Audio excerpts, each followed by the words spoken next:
Say. You know, I'm not thinking about, don't join it for yourself. Give the gift of community and knowledge to a friend of yours for Christmas or for Hanukkah or for Kwanzaa. And I think they'd appreciate being sort of hooked into this community we have of several hundred people who have been supporters of the group for a long time. That's my only plug, so take that for what it's worth. Some of our board members are here tonight. Raise your hand if you're on the board. Thank you for coming. I know there are quite a few watching with others at home. Also, Pat Miller. Where are you, Pat? Are you here yet? No, she's probably not in the room yet. But Pat is our executive director. She does a great job. I want to thank the committee of board members who put this program together, Mary Harris, Scott Esham, and Val Hawkins. And I want to recognize our sponsors who've been very loyal for several years now, McInerney Associates, Simpson Development, and the Zebra newspaper. I'd ask you to please remember to silence your cell phones so there's no interruption during the program. And lastly, please be respectful to our panelists. We had a very lively program last month at the Lyceum with more than 100 people in the room, and the city manager did the best he could, but sometimes his answer didn't hit the mark that he wanted to, and people took him to task for that, and I don't want that to happen tonight. These discussions are supposed to be civil, that bring more light than heat to a subject, so if you could please do that. So there's an old adage about land popularized by American humorists such as Mark Twain and Will Rogers, and more recently by mob boss Tony Soprano, who at one point in his story on the TV series said to his son, "Buy land, AJ, because guys ain't making any more." Well, that truth's at the heart of what we'll be discussing tonight, something that you, your neighbors, and other residents may ask when they see the city's record pace of development. And the question they ask is, and it's the title of our program, what about the open space? Let me give you a little background. Since 2002, the city has pursued a goal of 7.3 acres of open space per 1,000 residents. This ratio of public land for the people's use was reaffirmed in the 2019 Open Space Master Plan, which maybe Jack will tell us about. The Alexandria Environmental Action Plan recommends increasing the goal to 7.5 acres per 1,000 residents. So today, the city meets that goal. But on the city's current population growth trend, the city's in danger of falling short of the community needs and environmental benefits as early as 2025, so 3 years away. So with only 15.5 square miles of land, the shortage of publicly accessible open space and green space, that'd be parks, playgrounds, natural areas, is likely to be acute by 2040.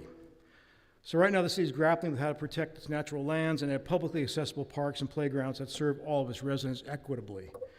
And the equitable access to parks will be something we'll be talking about tonight. So much of the existing and new space being added is not acquired by the city and sits on private property. There is increasing reliance on private landowners and developers to provide public access on their property as part of a development process. So an 11-member stakeholder committee has been established by the city. It's called the Open Space Steering Committee. And it's right now in the process of creating recommendations that they will deliver to City Council by the end of this year. So while the city's goal is 7.3 acres per 1,000 residents, according to the National Recreation and Parks Association, we lag jurisdictions of similar size. For places with 100,000 to 250,000 residents, and right now we have roughly 165 to 170,000 residents, the median amount of park space in those other places is almost 9 acres per 1,000 residents. So we're already below what is it's not an official standard, but a practical standard adopted by other cities and counties in the nation. I want to close with just sharing with you what this draft report of the Open Space Committee says.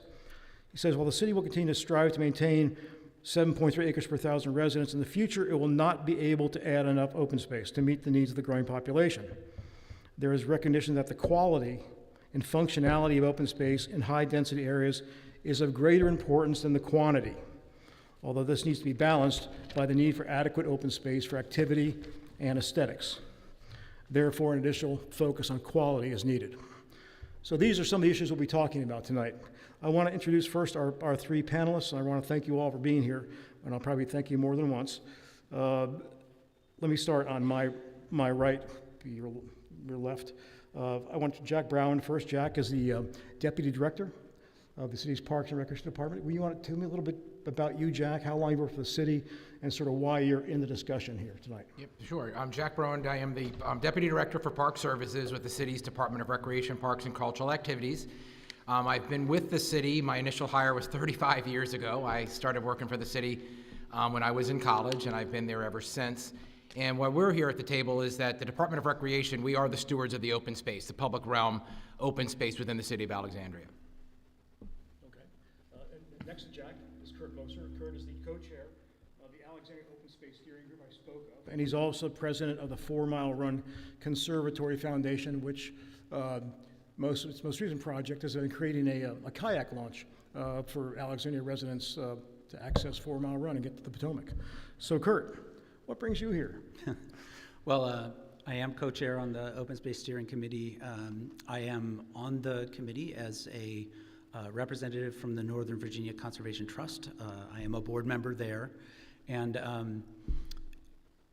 at the 4 Mile Run Conservatory Foundation, we have been working over the past 7 years or so at sort of supporting the work that the city's doing, and also Arlington County on the Arlington side, to improve the parklands and the condition of lower 4 Mile Run, which is the boundary between Alexandria and Arlington. It's an amazing park, and it definitely relates to many different kinds of open space uses and many kinds of open space needs. And so, yeah, that's what brings me here. Well, thank you for taking up the invitation. And our third panelist is Mary Catherine. Do you want to give us a little bit of background on what you do, your firm, and sort of what your role is in sort of helping to create what I spoke about earlier is privately contributed open space? Sure. My name is Mary Catherine Gibbs. I'm a partner at Gill. I am. Yeah. Sorry. We did a test earlier and it was working. Yeah. Is that better? Yeah, that's good. Okay. That's good. Again, Mary Catherine Gibbs. I'm a partner at Gill. I, along with my father and partner Bud Hart, who's in the audience, have been practicing land use law here in Alexandria. I've been doing it for 23 years. He's been doing it for over 50 years. And I think I was asked to come because a lot of the open space that you use in Alexandria and you see in Alexandria has actually been provided by new development in Alexandria. And I think one of the things that I think is important is to recognize that levels of development actually provide really a number of public benefits, and open space is really one of them. Thank you, Mary Catherine. Before we get started, I want to remind people who are watching from home that you are able to submit questions through our website, and also we'll be referencing tonight some documents. There'll be a map. In fact, we can put that map up on the screen. That'd be great. This is the map of the city's open space created by city staff in the past several days for us. And there'll be discussion about a slide deck that Mary Catherine has brought with her. And there'll be also discussion about the Open Space Task Force draft report, all of which are on the Agenda Alexandria website. If you go to the program for tonight, you can link to those and sort of stay in the conversation. There'll be an opportunity for questions from the audience here as well. And at some point, one of our board members will come around with slips of paper and a pen or pencil, and you can write down a question. He'll bring them up to me. So that's the last piece of housekeeping. Thank you very much all for being here. Jack, I gave what I thought was I tried my best to give a short overview of what the issues are here we're going to discuss tonight, but what did I miss? I mean, what should people here in the audience know about that I maybe failed to mention when I laid out the issue?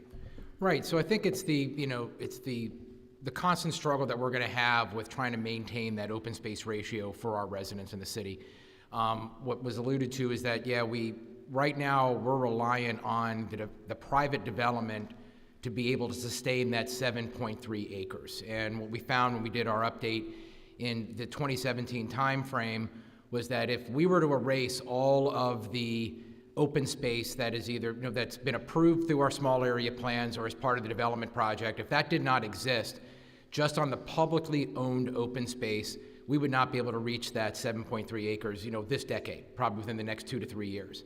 But that if we're able to realize through private development open space opportunities, whether those that are owned and managed by the private developers and or the private management firms, once the property's turned over, that's be available for public use, and or that property in some cases is conveyed to the city. We own it after it's been developed and improved. We can sustain that 7.3 acres into about the mid-2040s. But that we know that that's a struggle because we see population increase and decrease at a rate that changes, and sometimes, with the age of some of the small area plans that we have, they come back for reinterpretation, and everything is up for renewal, and sometimes open space contributions are diminished. Let's see, so the map, is this? Yeah, so this is the map that shows sort of the general. This is publicly accessible open space. Right, so when we talk about the 7.3 acres of open space, it's those that are available to anyone that lives within the city. But we also rely a lot on the developments to provide their own private open space. So it's actually a combination how we serve the residents in the city. There is, an amount of private open space that's only available, for the residents of a very specific area, and or, those that are offered through what we call public access easements is how we have the ability for residents to utilize space on private property. So this map here shows that. We also have an exhibit that may come up, which we developed recently, which sort of shows how accessible are open space compared to the walk sheds. The city is very much in tune to trying to get people out of their cars, being available to get to things easily accessible, but that approximately 96% of our population is within a 10-minute walk of a piece of open space in the city. Our open spaces range from what we call pocket parks, which are very small, neighborhood-centric, very small area parks, to what we call our citywide parks, our large destination parks in the city, and those are distributed around the city. But in general, most individuals in the city are within a short 10-minute walk of open space within the city. Now, Jack, just for people's edification, in terms of the places we're showing that are in green, that doesn't include, for example, large expanses of open space, the Episcopal Seminary and High School land. There's no formal easement, but people in the neighborhood are welcome to use it, and they do. Right. And then you have a place like Park Fairfax, which when it was built may have been the densest place in Alexandria. And now it's got several hundred acres of open space and trails and woodlands, which is used by the residents there, but a lot of the people in Northridge use it as well. Right. And that's not in the inventory either, is it? No, and those are also ones where basically you can consider them, threats, because the seminary is able to develop their property. And so we've seen that over the years. They've just expanded. They have created some open space opportunities, but they did expand their sport, facilities on site, which did take down a large number of trees. And that's another aspect of the open space in the city, which is, that the city holds a very high, desire is to have a 40% canopy coverage is what our goal is to reach within the city of Alexandria. We're now in about the mid-30s, and that's a struggle as well, as you see diminished open space opportunities in the public realm. We're relying on our private development and private homeowners to, plant trees on their property so that we can reach that 40% canopy goal. Okay. So Mary Catherine, Jack's given us a good overview of the city-owned and maintained publicly accessible open space.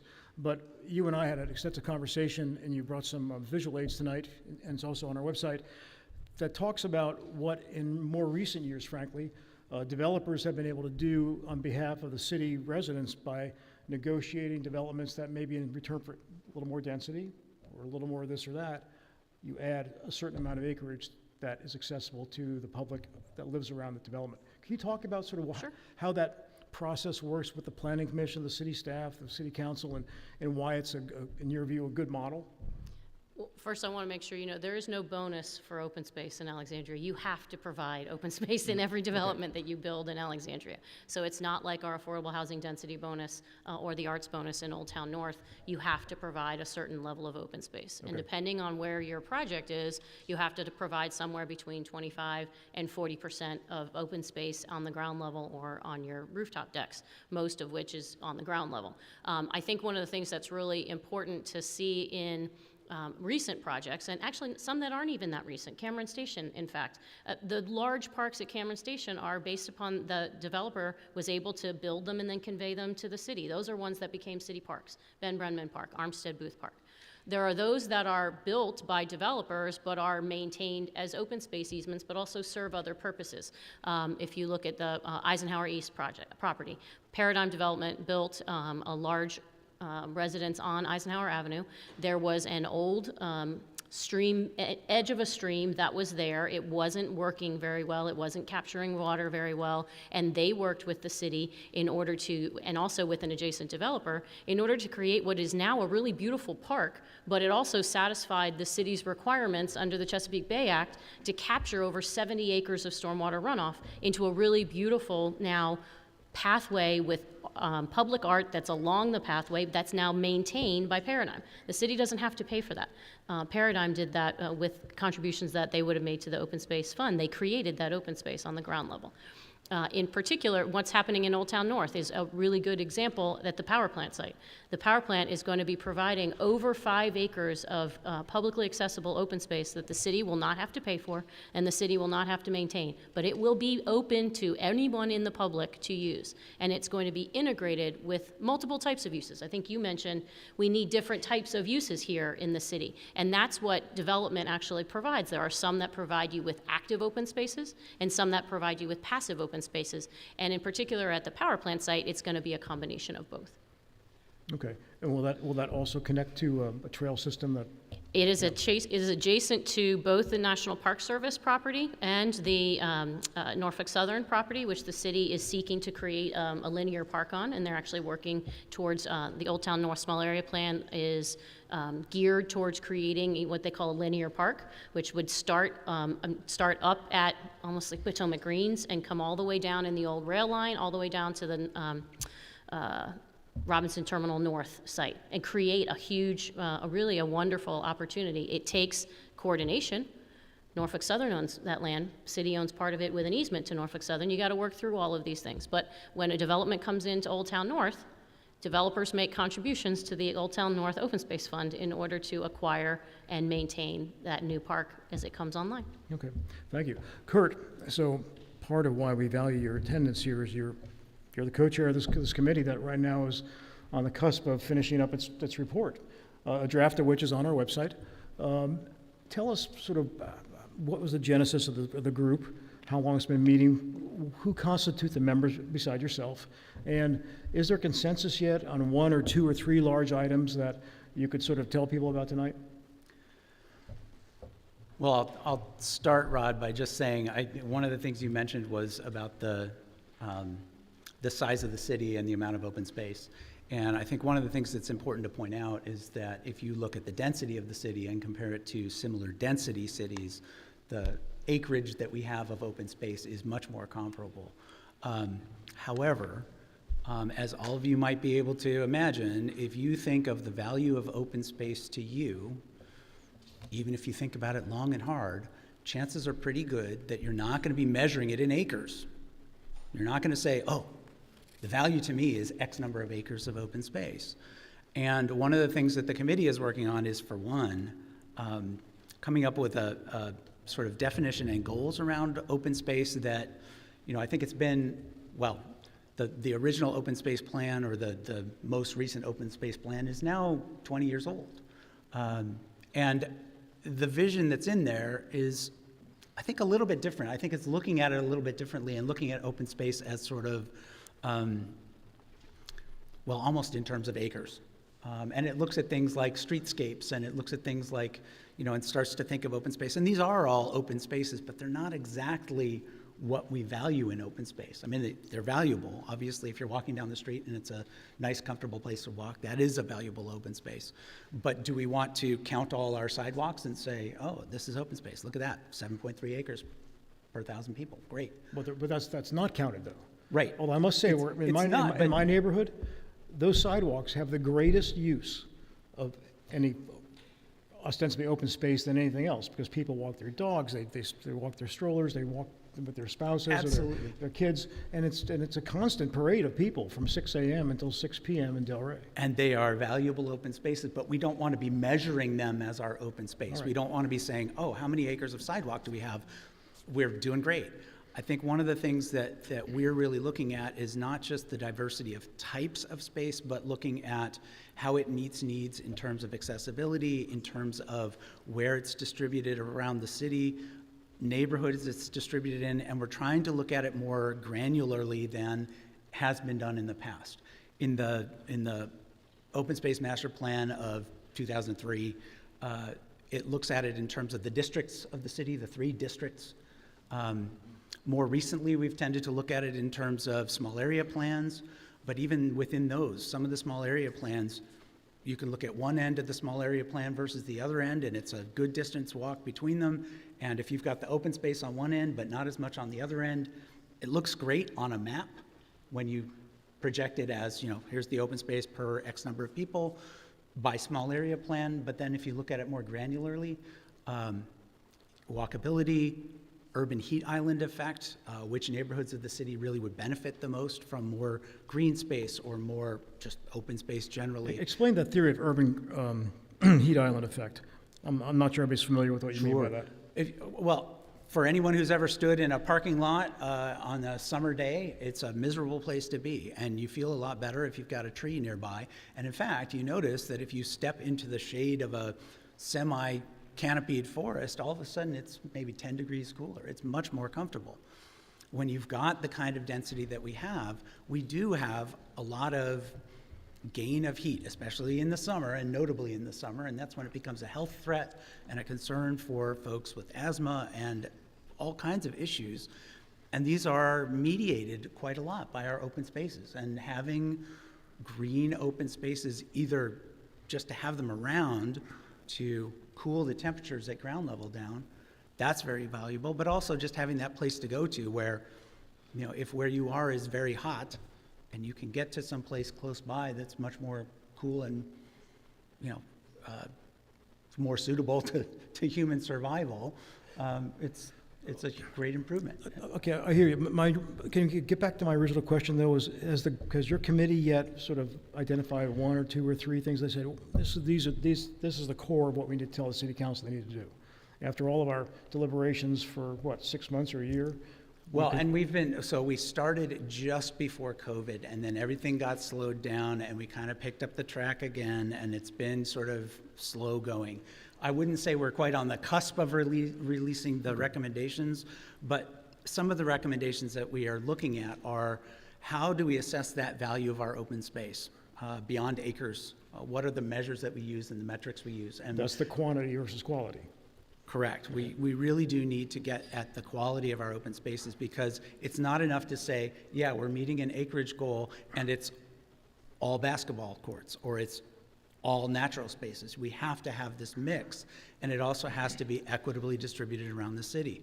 And so that's one of the things that we've been working on recently, is thinking in terms of what are the kinds of metrics we would look at to evaluate what's positive in our open space. How do we get at quality? And I don't think we're not tasked with trying to come up with the exact metrics, but we can come up with sort of the initial framework for how we're going to develop those metrics, and then really assess how are our open spaces functioning now and how could they be more functional. I think that's one of the most important things that we're doing.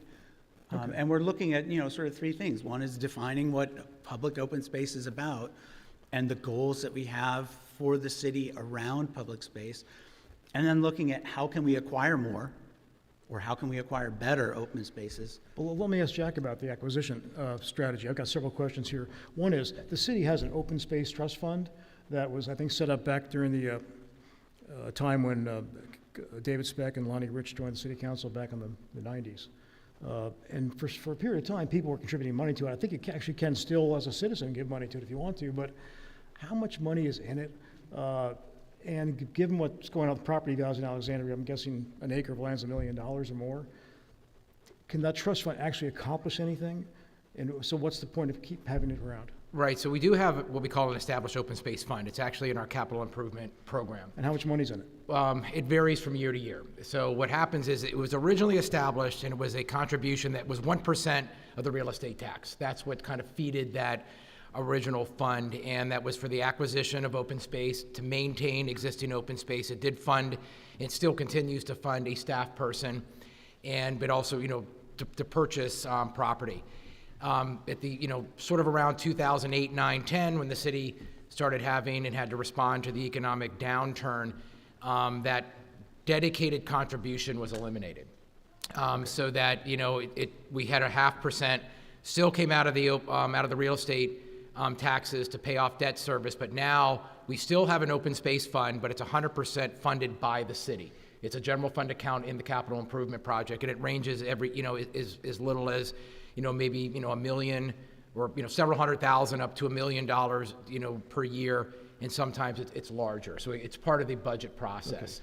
Mary Catherine, is that a good tool for the city to maintain, or is that something that outlived its usefulness? That's a judgment, I think, that isn't within my purview. I think what the city has done with that is not related to development. That's specifically separate from development. I think what they've done in various small area plans is create small area plan open space funds. There's an open space fund in Eisenhower East. There's an open space fund in Old Town North that are, in particular developments, give money so that they can then provide a more overall balance of open space in those neighborhoods. Like in Eisenhower East, that open space fund is supposed to be utilized so that the city can actually create, there's like a greenway that starts around where the park at Block 19 is, the Paradigm built, and it goes down towards the the treatment facility. It's supposed to connect it with also all of the green space on the other end of Eisenhower East. And that's what developers also contribute to, is that it gives the city the opportunity to create and or continue to maintain in even a better shape those other open spaces that connect those new developments. I wanted to make sure that we give the city's Parks and Rec department some good props here tonight. Okay. They do a really good job, and they don't always get a good some people don't speak about them very nicely in public. And I wanted to say, they actually have a really good, their staff is very responsive. I think that they have a lot of open space that they're responsible for that I think some of us don't really know that they're responsible for, and I just wanted to give you guys credit for that. But I think they also benefit from, and Jack and I have talked about this most recently about the power plant case, benefit from the fact that if a development can create that open space for the city and maintain it, that means the city's taxpayer funds don't have to go to more people who work for Jack, that they can then maintain it for themselves, and the city can then emphasize the existing parks that we have and attempt to, when we can use the open space fund to gain new open space, to improve it and to maintain it. So I think it's a really good of a balance for both those open space funds you talked about, as well as how the developers contribute. Thank you. Let's follow up on the maintenance question, and I'll ask both Jack and Kurt to talk about this. So Jack, if you follow social media, things like Nextdoor and Facebook, and there are groups that talk about the parks and maintenance and how, except for cutting the grass, and not as often as maybe it should be cut in the summertime, there's not a lot of sort of upkeep that's done on the parks. In fact, in a lot of places like Delray, our citizens group actually maintains the parks, and we get a little bit of money back every year from the city for picking up the paper and the garbage. As the quality of parks becomes more an important issue as time goes on rather than quantity, how do you meet the expectations of citizens who think, the parks ought to look as good that are owned by the public as the ones that are owned by developers?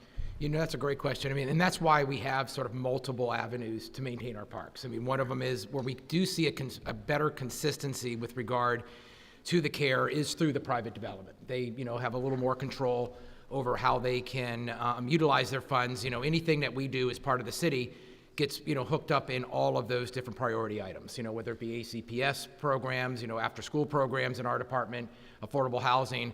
But we do also use a variety of techniques. For example, both the Robinson Terminal projects, not only were they providing the city with open space through their development, there was also the establishment of, in perpetuity, maintenance funds. So they do provide additional maintenance to the city to maintain the parks. As you alluded to, we have an Adopt a Park program where we do, we partner with community groups who pick a park, and they provide an additional level of service with support from our department. We also have just general maintenance agreements. We have a maintenance agreement with actually the 4 Mile Run Conservancy Center, and they help with maintaining certain portions of 4 Mile Run. So we rob Peter to pay Paul, quite frankly. We use our funded money through our budgets. We leverage the community, and their Founders Park is another one. It's a great example of a relationship that we've had with them for many, many years, where they provide probably an equal amount of service to Founders Park, where they do regular cleanups. That would be the Old Town residents. In Old Town, right. And we look to try to establish those friends groups for our parks to help, shore up our funding shortfalls where they exist. Kurt, did you want to follow up on this? Or? Yeah, well, I would just add to that. I think that It is really important, the role that volunteer groups can have in helping to maintain the parks, but I do sometimes worry, even, in my role at 4 Mile Run Conservatory, that it makes it easier for the city to say, well, we don't have to do that. We can just let that be volunteers doing that. And I don't think we want to be in a situation where we have that be the way things are maintained. I don't think anybody has ever asked for volunteers to run the mowers in the parks. And I don't imagine we would want to get to that point, right? But at the same time, if it's only volunteer groups that are doing things like planting trees or maintaining pollinator gardens or, just doing these kind of basic things, it's not fair to have that all land on volunteer groups. We are more than willing to do everything that we can. I'm sort of speaking for 4 Mile Run Conservatory, but we don't want it to be the norm that becomes the way these open spaces are maintained. I think it's really a critical question of how we resource our open space such that the quality of our open spaces can be maintained. Because as we look at that quality and as we look at making our open spaces more functional, more diverse in their ability to accommodate needs, there are more things to maintain in different ways, and it's not as simple as just having, staffing to do mowing in the growing season. And yeah, that's the main thing I would emphasize. There are several questions here, and one in particular is actually, Mary Catherine, directed right to you, and something we spoke about on the phone the other day. And that's this latest, tool in the toolbox of the city, in concert with developers, to, in some cases, allow rooftop spaces to be counted as open space. Mm-hmm. Not exclusively, but in concert with maybe some other open space on the property. Mm-hmm. And a lot of people, like this one person says, that's not really open space because I can't use it, which is probably true if the building has any kind of access control. Mm-hmm. But explain the theory behind why, in some cases, that rooftop space can alleviate pressure on other publicly accessible open space. Absolutely. I think it does count as open space, and while it's only accessible for the people likely who live in that residence or the office user who works in that building, that relieves the pressure from those that would then leave that building and go to probably a public park. That is open space that is available to the new residents of that building. You talk about, you were mentioning densities increasing and how we are looking to make sure we are dealing with that. The density you're adding in that building, those users, those residents, then can use that open space as their place to get outside. And that's an important tool. It's not the only one. The city doesn't allow it to be the only place that you provide open space, but it is a form of your open space because it is open to the sky and usable by their residents of this city too. So in simple terms, if someone wants to have a sandwich, instead of going to City Park, they just go up to the rooftop. They can. All right. If I can, I'd like to expand on that because that's, I think, a thing that we want to try to emphasize is that there's a challenge in finding open space. And this is a topic that has come up with our Park and Rec Commission, and I think, we've been working closely with the developers on, we're gonna have to start thinking up, even with publicly accessible open space. The challenge has been, how do you recognize, and people are aware of that. Block 32, which is gonna be part of the Eisenhower East development, is gonna add somewhere around 5 acres of land that is publicly accessible open space, and it is solely above grade. It connects to what we call Limerick Field, which is the athletic field now, currently there, and then comes right out to the end of Eisenhower Avenue there where it intersects with Holland Lane, and we see a value there. We also we work with the developers. We were doing this particularly at the Landmark site. Some of these discussions happened before the pandemic, but there's large expansive areas of parking garages that, particularly when they were more business oriented, aren't used in the evening hours or not used on weekends, and trying to leverage that space to where we can have sport courts, for example, or areas for farmers markets or pop-up market events, because some of these areas are very large spaces that are only, that are very limited utilization, in the evenings and weekends, and try to transform that space into, open space, maybe not full-time, but during those downtimes when they're used for their primary purpose. Okay, here's a quick one for you too. Well, several questions. People seem to be unsure as to how Dangerfield Island is counted. That's the open space that's south of the airport. And and north of the power plant site. I think isn't that Park Service land or? Right, so we still count that as, publicly accessible open space. We have two large national parks. That's that large green thumb Yeah. sort of on the top of the map. Right, so actually, we're bookend in Alexandria to the north and to the south within Alexandria, both national parks. So we have, Jones Point Park, that's a large national park within the, city of Alexandria's border, as well as Dangerfield Island. So those are accessible parks. They're shown on this map as publicly accessible land, because we also have holdings, Northern Virginia Conservation Trust.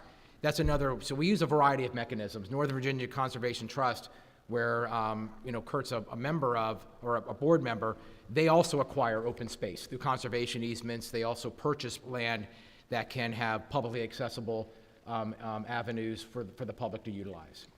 Here's a question about the Winkler Reserve. It's a 47-acre property, which I think the city just took control of, right? No, that's actually was conveyed to the Northern Virginia Regional Park Authority. Okay. So they have now they now have the management of the Winkler Preserve. Is that counted in our inventory of open That would, space? yes, well, I believe it is, yes, but it's also one of those ones where we have a relationship with Northern Virginia Park Authority that, Alexandria can use those properties. So there's Northern Virginia Regional Park Authority's open space within the city and outside the city that residents have an opportunity for. So in doing some research for this panel and reading through the draft report that your group has put together, there was discussion in past years about open space that is considered important for aesthetics. In other words, the large lawn in front of an historic property. And the city used to have a policy of encouraging people to apply for easements so that could be put in the hands of, say, the trust or the Historic Alexandria Foundation, so that over time, the streetscapes wouldn't become so different than they are, than, let's say they were in the colonial period. Is the city still encouraging easements to sort of to keep some of that aesthetically pleasing open space that separates a building from a public sidewalk or a street? I mean, yes, that's an option. I mean, I wouldn't say that we go out actively pursuing So that. why not? So why don't you? It's just, something that we haven't really felt the desire or need to do, to go to private property entities and say, hey, would you consider doing this? When they come up for development or there's a consideration to donate, because we often get, unsolicited requests from the community. They'll come and say, hey, we'd like to do something with our property. What are our options? And, we try to work through that. That's one of the reasons we actually employ. We have a partnership with the Northern Virginia Conservation Trust to act as our liaison to private property owners as well as residential, property owners, as ways to preserve their space through an easement. Was I correct in reading the city's website information that there are only 8 properties that have easements right now? I would have to verify that. I think it's only 8. In other words, the city has hundreds of properties that qualify, either because of history or architecture style or the importance in the neighborhood they're located in, or easements would be a way to provide aesthetically pleasing open space to the residents who live there. Right. And the only reason that comes to mind for me is now there's a proposal going through City Hall, which we'll probably have a program on in the spring, which has to do about doing away with lots of zoning to allow more density. Easements would help prevent some of that density from occurring, correct? It's possible, right, but as, Mary Catherine said, there is a requirement through development to provide, depending on the zone, 25 to 40% open space, and that's a combination. It's a combination of either public and or private. It could be 100% private, it could be 100% public, or any combination thereof. So there are safeguards to, assure that there is some amount of open space with every development opportunity here in the city. Okay, Mary Catherine, did you want to talk about the easement issue process, or? I think it's a private property right. Okay. Each private property owner is entitled to do that if they would like to, but they're not required to. And I don't know that it's the city's role to walk around to talk to every individual property owner to ask them to grant them an easement, but I think the Conservation Trust actually solicits and asks whether or not people are interested in that for private property owners. So I think it's a delicate balancing act.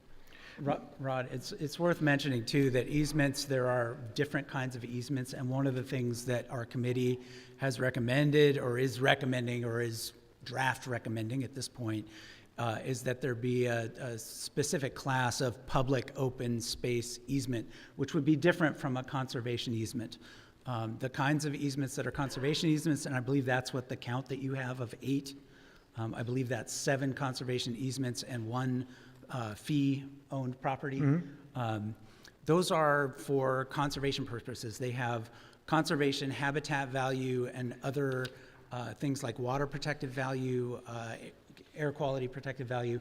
They're not necessarily meant to be aesthetic. They're not aesthetic easements so much as they are conservation easements that certainly I would find aesthetically pleasing, but not everybody necessarily would view that as what they see as aesthetically appealing. But from a conservation standpoint, those are valuable places. So a good example is a conservation easement that's by Monticello Park, which is a natural space in the city. It's one of the fantastic jewels of the city in terms of older growth forest. It's a destination spot for people who go birding. And there's a conservation easement that abuts the park that actually extends the habitat value of the park. And that's one of the places where conservation easements are very valuable. But other kinds of easements, there's things like public access easements, which allow you to go through them. But that's not giving you open space value unless, somebody just happens to be like, oh, let's make this, valuable as open space. But if we had a dedicated sort of public open space easement that was specifically satisfying the goals and needs of open space use, that's an area where there's probably potential. Okay. Well, I would say, though, public access easements do provide value in terms of your open space. If you can walk through a private property so that you can actually get out and exercise and experience that, walk your dog there, I don't think that's what you meant. But I think And it depends. Yes, Yeah. it can, absolutely can. Right. And some of them do a terrible job of that, but some of them do a great job of that. So, it's not enough to say a public access easement is suitable open space. Sometimes they're great, sometimes they're not. Either way, they're public access. But the goal of a public access easement is not open space value, it is getting from here to there. Jack, there's more than a half dozen questions here that's kind of touch on the same topic, and it goes like this. What's the difference between open space and green space? How does a tree canopy get counted in that? I mentioned earlier we have 30% now, you'd like to have more. And is all open space green space, or is all green space open space? I think I know what the question is getting at, but Well, yeah. and what's I- the definition here that people Well, should be and I think, thinking and that's about? something that the group that, the Open Space Steering Committee is working on. I mean, open space is all of those. I mean, So it's, a basketball court's obviously open space, but right. not green space. So what we call them is typologies. So there are open space can be an open lawn. Open space can be an athletic field. Open space is the city marina. Open space is our trail system. I mean, we have trail systems that are embedded within natural areas. The Dora Kelly Park trail is embedded within a forested area, and it's got paved a trail system. We also have the trail system that's heavily used, that's along Potomac Avenue in the Potomac Yard area. It's a trail, but it's devoid of a lot of green space. I mean, it's more of a hardscape open space. So all of those are defined as open space, and as Kurt said, that's what we're looking at, the balance of how to of trying to get that mix of open space. We treat school properties as as open space opportunities as well. We've been working closely with ACPS through their modernization to redefine what the schoolyard looks like. Because in many cases, the schoolyards are used equally by the community as they are dedicated for school use. The schools are closed in many cases, 3, 4 o'clock in the afternoon, but they become valuable open space. If you take a look at, for example, the Jefferson Houston site, when that was redesigned, that has become a destination neighborhood park. When it's not being programmed for athletic use, you see families out there regularly utilizing the space. There was a question here from another attendee that has to do with city public school properties where there are large parking lots, like GW, like Hammond. Who controls that property? Let's say in the city's drive to get more people out of their cars and using other forms of transportation, or just using public transit to get back and forth to school, you could add acres potentially to the city's open space if those schools were to take up those parking lots and make them into, another athletic field. I mean, is that something that would be in your jurisdiction to take care of, or would you have to negotiate that with the schools? Well, we would coordinate that with ACPS. I mean, their properties, we look at those as joint use facilities, and that's something else that, that's going to be very important for us to, be able to manage our open space, where we're looking at, which we try to minimize single-use facilities. So, for example, like the Mini Howard project, which is the second high school, all of those locations will have multiple uses. The tennis courts will also be lined for pickleball, which has been very popular lately. Futsal and basketball court is placed together. The rectangular field can, take use of multiple rectangular sports, not just one.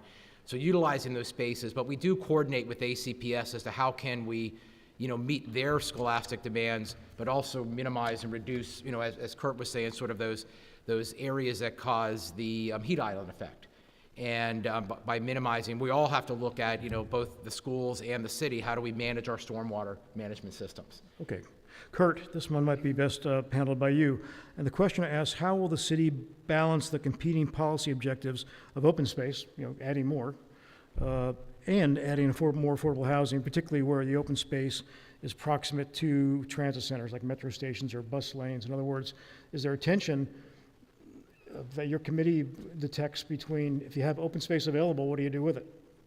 Build housing or build a playground?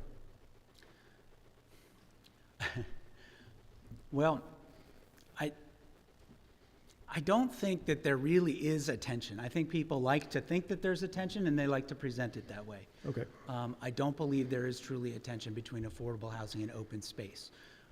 However, there are aspects of open space, and I just wanted to get this in. There are aspects of open space that are not interchangeable. Like, you can convert a basketball court to a tennis court. You can convert a parking lot to a baseball field.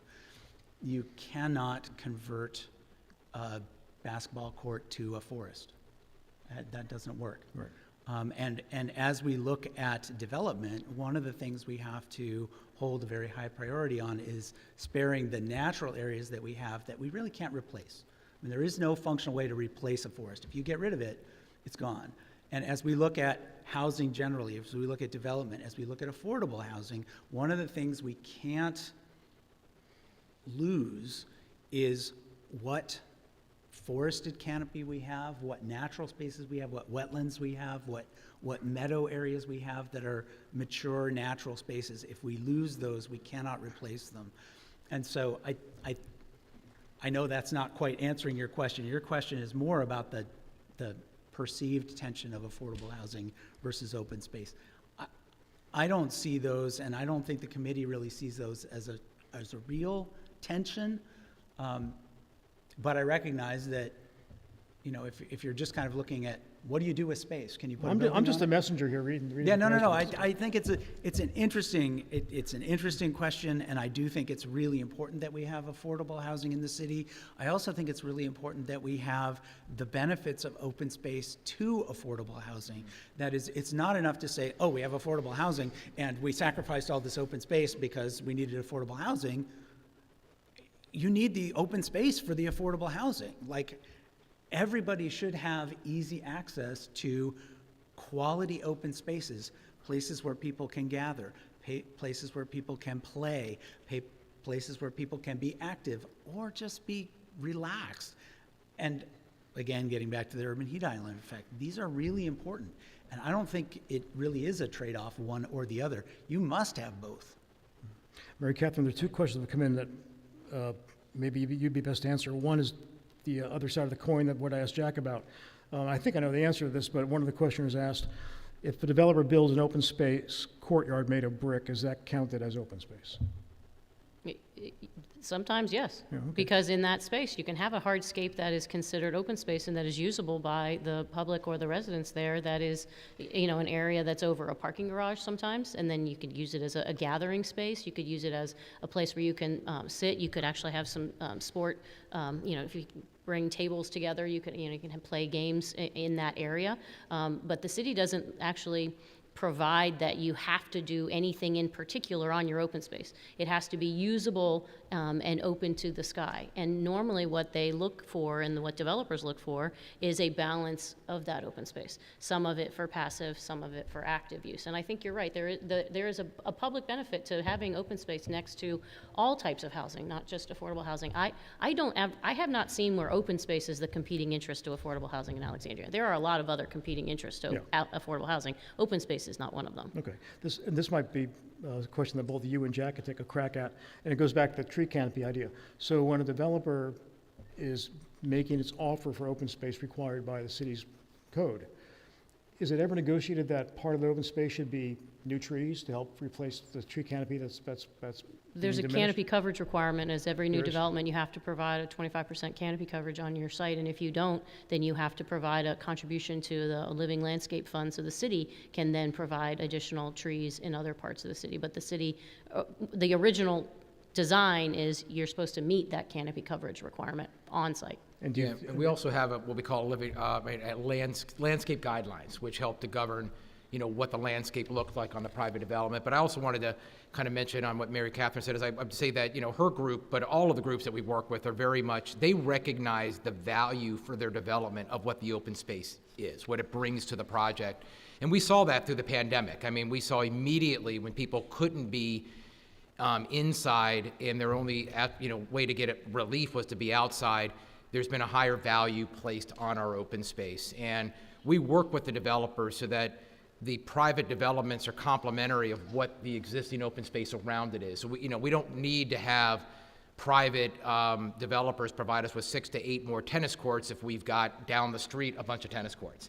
So I think that the developers have been very open and willing to work with us, the city, when I say us, to kind of get that balance, to get the best mix of open space within the community. another one for you, Jack. I think it's a practical question. Our neighborhood has a pocket park, which is overall a benefit, but it collects trash, and it seems to be no policy aimed at keeping it clean. Why? What advice can you offer people if if they're not familiar with, say, Alexandria 311? How can people who want to, raise an issue with the maintenance of a park or an athletic field bring that to the attention of your office? And more importantly, how long does it take you to respond in a positive way to address the complaint? Yeah, well, I would say, 311, for those of you that aren't aware, that is a good system with regard to notify the city. It's a documented process, and it identifies a need or a deficit in our program. So what we try to do is each one of those do have a defined response time. We try to be very reactive and proactive with regard to that and get to the problem as soon as possible. Oftentimes it can be alleviated with the placement of trash cans. We do rely on and work with our Transportation and Environmental Services who do a lot of our trash collection. But every now and then we get surprised. We get a good weather day in a cold month and we get overrun.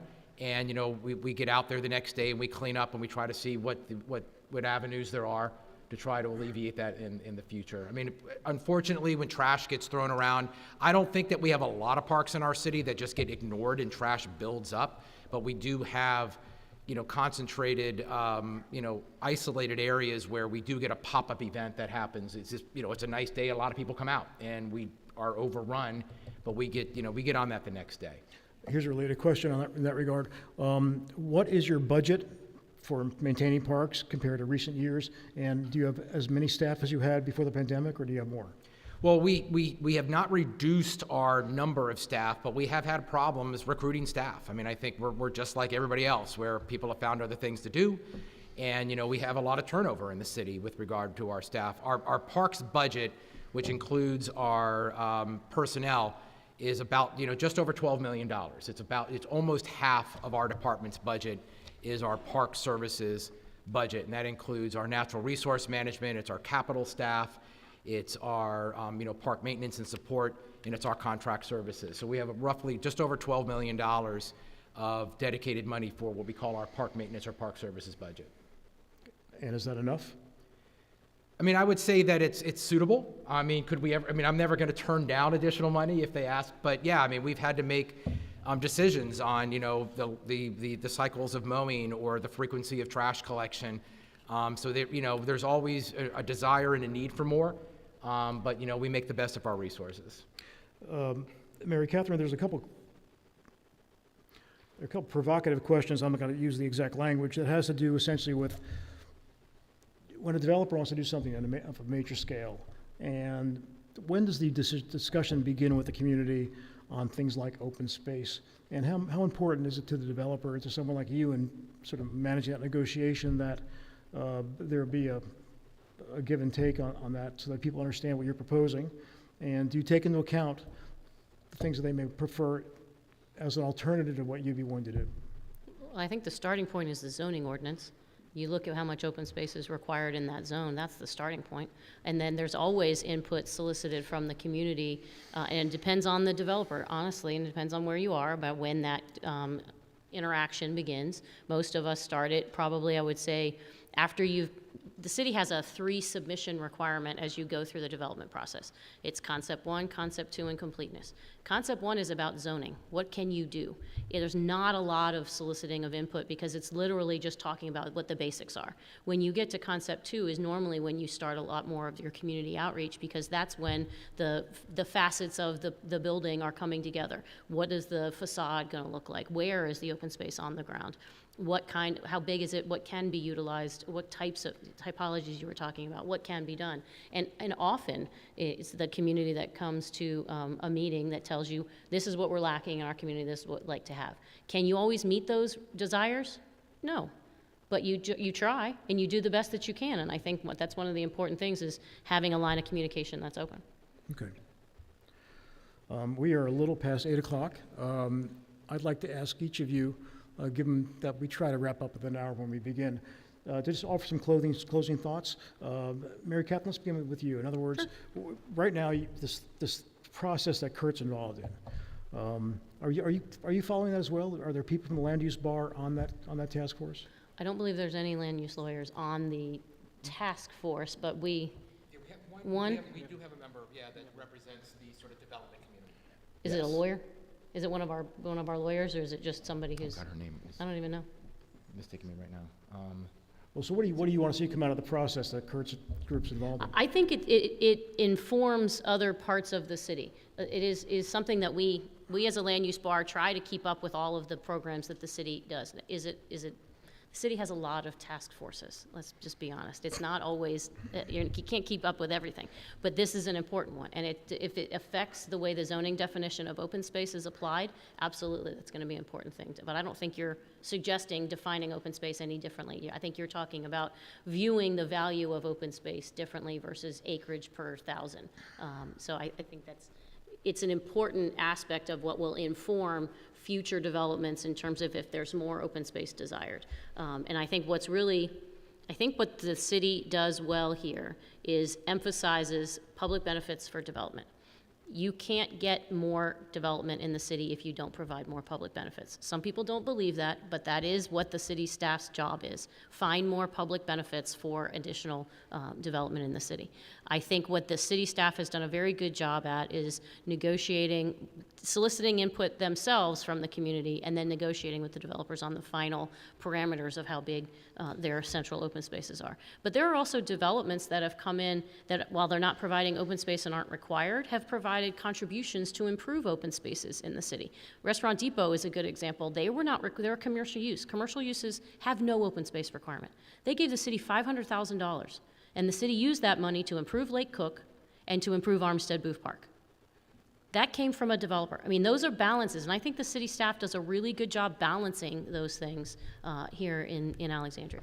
Thank you. So Kurt, you seemed to imply earlier on in this discussion that your group may not meet the end of year goal of giving the city council some kind of report. How much farther might that be pushed out? I don't think it's much farther. I don't think we're on the cusp, but I think we're getting close. We've gone through drafts of our sort of first 2 areas that we're looking at. The third one is really looking at what is being asked of developers. We have looked at the zoning ordinance definition, and we are making some recommendations on the definitions. But I think the key thing going forward is really looking at how we're going to continue to be able to maintain these open spaces that we have. That's, to me, and if there's anything I can, get people to take away from this, it's that's the biggest challenge that we have, is making sure that the open spaces that we have are not only quality at the start, but they stay high quality throughout. It's whether it's something that's a developer-created open space, or whether it's a city park, or whether it's the Park Services park, we have to make sure that those spaces are well maintained and that they reflect the function and the need that they can. We've got a lot of places where we could do better, and I think that's one of the things that we don't have a real handle on, is the question of how are our current spaces meeting needs and where do they need to be improved. When groups like yours in the city produce this kind of report, oftentimes they are simply shelved, for lack of a better term. They're not well publicized. I mean, how will you get the word out to, say, parent-teacher associations, because a lot of the schools have the open space, or civic groups, to make sure they're aware of what you're recommending to the city before you get in this situation where the council's approving something and citizens go, wait a minute, we didn't know about that. In other words, what's the middle step to make sure people are aware of this and they can be part of the conversation? Well, I think the most important thing to note is that we have not finalized any part of that report yet. We have got them close, and we've worked through a lot of things, and we've had people attend our meetings. Probably not enough. I mean, I would love it if we had meetings where lots of people showed up and said, hey, we want to raise this issue or raise this question, or take a look at the draft that we've shared. And if you've got comments on that or questions on that, or you feel like we're missing the mark, I would absolutely encourage people to raise that. Are your meetings all in person, or are they virtual as well? We are in person now. We were virtual for a while, Okay. and now they're all in person. I think we are done. I don't think we've had any that are hybrid. We had one that was hybrid, and I think they're all in person now. Okay. And Jack? Could I add? Yes, I yes. think it's really great if you're asking people to come out and review the report and tell you if there are some deficiencies. I would add, I think people should tell you what you've done right, because I think that's something that we don't do very well in the city. And I think it would be important for if somebody's reading it and saw that what you've done is a really good suggestion, I think that they should also voice that to you. I'll ask you, Jack, so the same question as Kurt. So you will be getting the report from this group. What do you do with it then? Right, so what I was my closing was gonna say is that we need your help. I mean, in fact, we want the citizens to be engaged.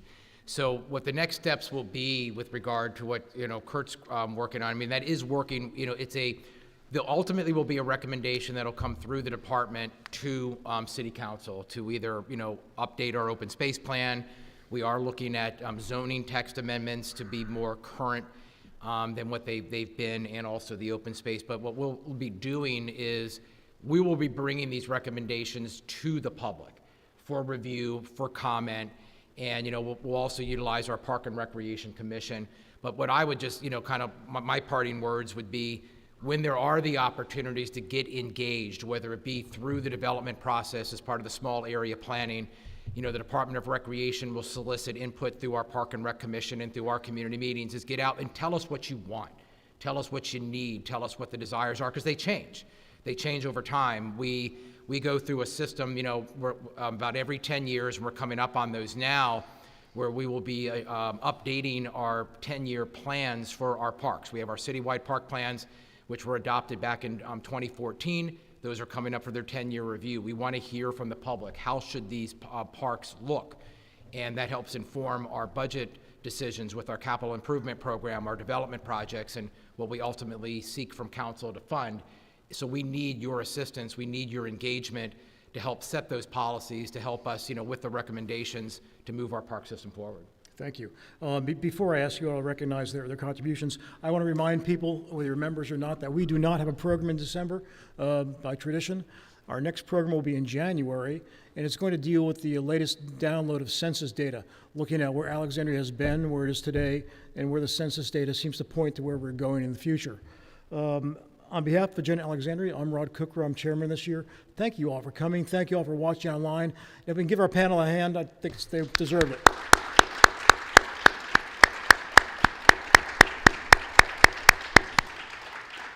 See you. This is Agenda Alexandria, a nonpartisan organization that takes a look at the issues without taking sides. Whether it's the city's sewer system, education, public safety, climate change, or perhaps a look back into Alexandria's history, Agenda Alexandria is here to shine a light. What makes the organization so successful is our people. The people who run it, our panelists, our moderators, and of course, our members. Agenda Alexandria is a member-funded organization, and we invite you to become one today by visiting agendaalexandria.org.